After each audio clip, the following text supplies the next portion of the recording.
Hello everyone, and welcome back to Translationborne, the show where we talk all about the translation of Bloodborne. Before we get to that though, I wanted to briefly put my stats on screen to show the current build of my character. The release schedule for Translationborne had previously been a little out of step with my progress in the Chalice dungeons, but starting with this episode, that is no longer the case. Also, if you look on the top right of this screen, you can see that I am now actually equipped with some of those Carol runes I've been reading the descriptions of for a few episodes now.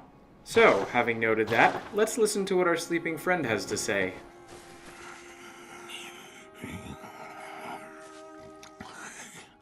Oh, Lawrence, what's taking you so long? I've grown too old for this. Of little use now, I'm afraid. Okay, obviously that's a pretty short set of lines, but as a result, I think we have an interesting opportunity here to try something new. This time, I want to look closely at how one might first get a sense for the ideas being expressed in the Japanese, and then think about how to convey that in English, sort of replicating some of the choices that might come up in the process of translation. The first line is an easy one. This is one of those times when the Japanese displayed on screen is there to show the sounds Gehrman is making in his sleep. The first sound is literally just while the second might be understood as a kind of moan. That's why I've written out my more literal rendering as to first show the muttering and then give the implication of a moan.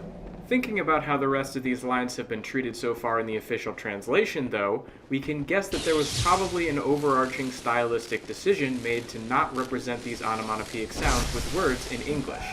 So while this initial line might result in some notes for the voice actor, it doesn't need to be translated for English subtitles.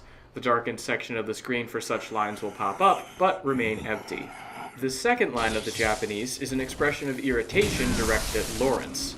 It is in the form of a question, but it's not really meant as such, and the source of Gehrman's irritation with Lawrence is that he's horribly late. This could lead us to the literal version I've provided. Oh Lawrence, aren't you just so terribly late? But that doesn't sound very natural, especially as a line spoken by a character to himself in his sleep. So what's a more natural way to express irritation at someone being late? Well, you could use the phrase, "What's taking you so long?" To my mind, this also has the advantage of more readily making players ask themselves what the purpose is that Lawrence is late for. The more literal phrasing makes me think Lawrence is simply late for a meeting with Gehrman. The official version, while still leaving that as a possibility, encourages me to think about what made Lawrence leave, what he set out to do, and what Gehrman and he are planning once Lawrence returns, as well as what's holding Lawrence up. Given that this is the advisor to the hunters, speaking about the founder of the healing church, these are good questions to encourage. Again, it's often to Bloodborne's purpose to be engagingly enigmatic, and while both phrases could certainly encourage a player to ask questions, I do think the more natural phrasing both accomplishes this task more readily and invites more interesting speculation, even if it's subtle. That brings us to the third and final line, which is also the one I find to be the most interesting.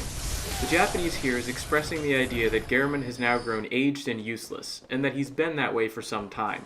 He emphasizes both that he's now too old, and that this has long since been the case. My more literal translation, "I've long since grown old and useless," captures some of this, but it doesn't quite get at the same level of emphasis. He's saying that it's too late, that it's been too late for some time. The official translation, I think, gets this across a little better than my literal version, because he doesn't just say he's grown too old for this, he then doubles down by saying he's of little use now. This is a good way of recreating that twofold confirmation in the Japanese, though it also introduces another interesting shift. Note that he's not simply calling himself old and useless. He's saying first that he's gotten to be too old for this, and then that he's of little use now. This again encourages the player to ask questions. It makes you ask what he would be of little use for. Of course, that question is also present in a version where Gehrman simply says he's long since grown old and useless, but I don't think it presents itself quite as readily. Finally, the subtle decoupling of the ideas of being too old and being of little use is something I think is interesting. It makes me wonder whether or not it's a distinction made intentionally. But now that we've made our way all the way back through Hemwick, I'm now starting to get curious about how that woman asking us about the graveyard murmurs is holding up.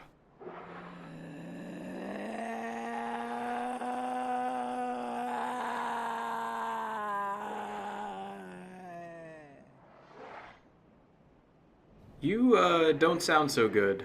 Then again, neither do most of the people in Yharnam.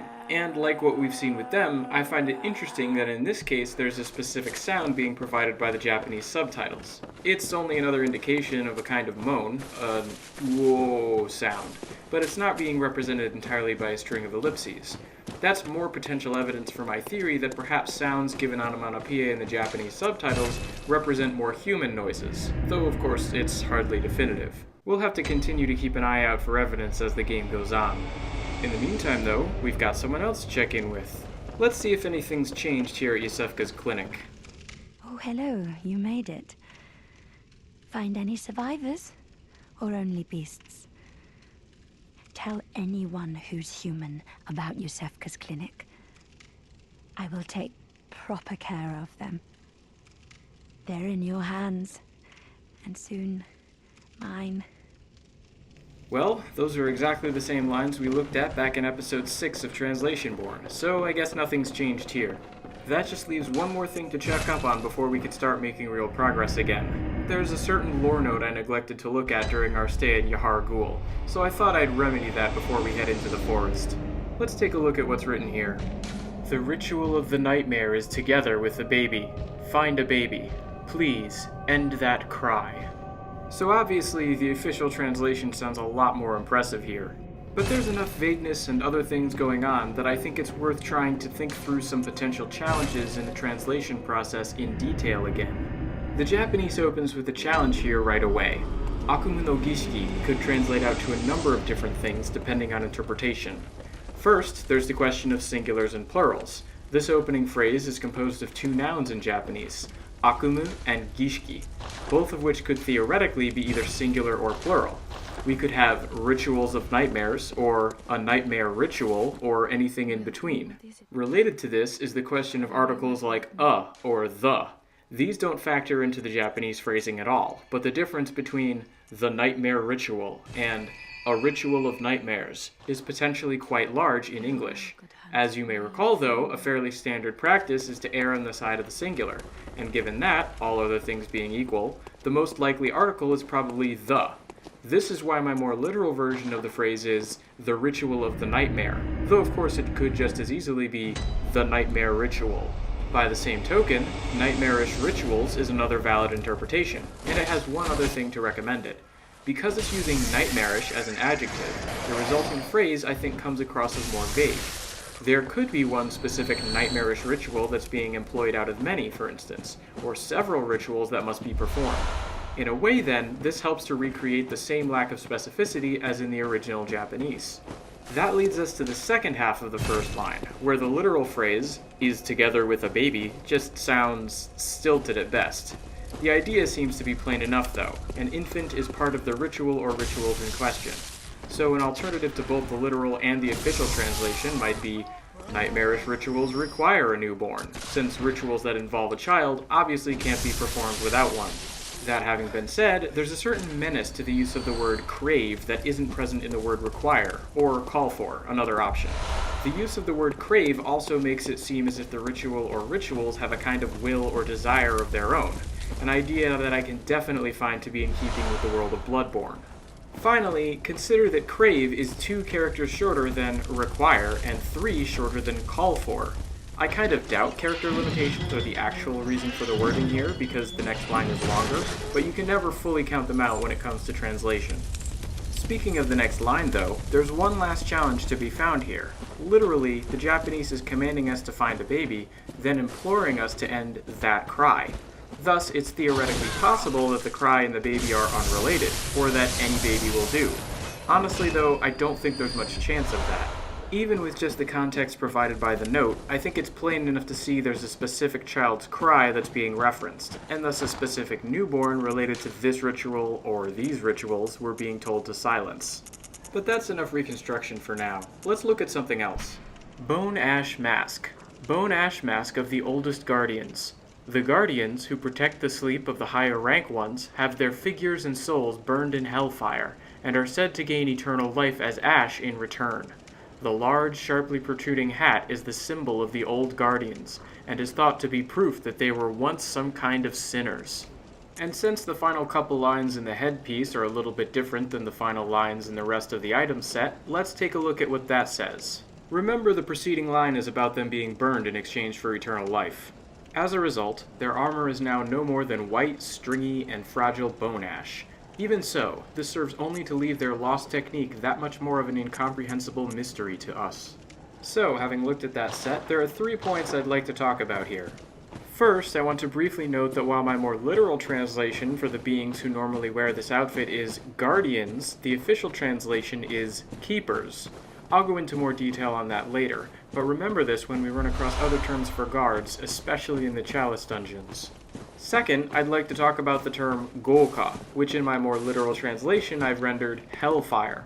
I've looked up the word in my Japanese Daijisen dictionary and found 2 definitions for it. The first is metaphorical, where evil acts that ruin one's body are likened to a consuming fire.